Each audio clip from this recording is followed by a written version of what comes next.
છોટાઉદેપુર જિલ્લાના કવાંટ તાલુકાની અંદર મોટી ટીટોળ પ્રાથમિક શાળામાં જે ધોરણ 1 થી 8 ધોરણ છે એમાં બાળકો ભણી રહ્યા છે. એમાં બાળકોને જે તકલીફ પડી રહી છે વરસાદના કારણે જે બેન્ચીસો જે અમારે કોમ્પ્યુટરની લેબ છે એના અંદર બધું ભીની હાલતમાં છે અત્યારે.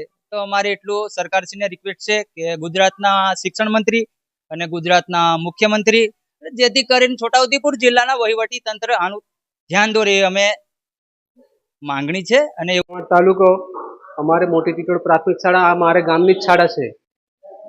તો મારો છોકરો અહીંયા બે ભણવા આવે છે. એક ધોરણ 4માં મારી છોકરી ભણે છે મોટી, અને એક છોકરો નાનો મારો બાલવાટિકામાં આવે છે.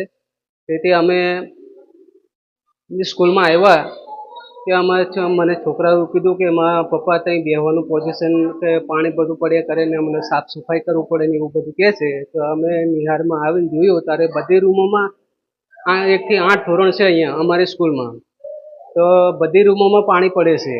તો અમારા છોકરા અભ્યાસ કરવા માટે કેવી રીતે અહીંયા બેસી શકે? તો અમારી સરકારશ્રીને એવી માંગ છે કે મારું નામ રાઠવા મીનાક્ષીબેન ઈશ્વરભાઈ છે. મારું ગામ નાનાવાટા છે. હું મોટી ટીટોળ પ્રાથમિક શાળામાં ભણું છું. અમારી શાળામાં દરેક ક્લાસમાં પાણી પડે છે.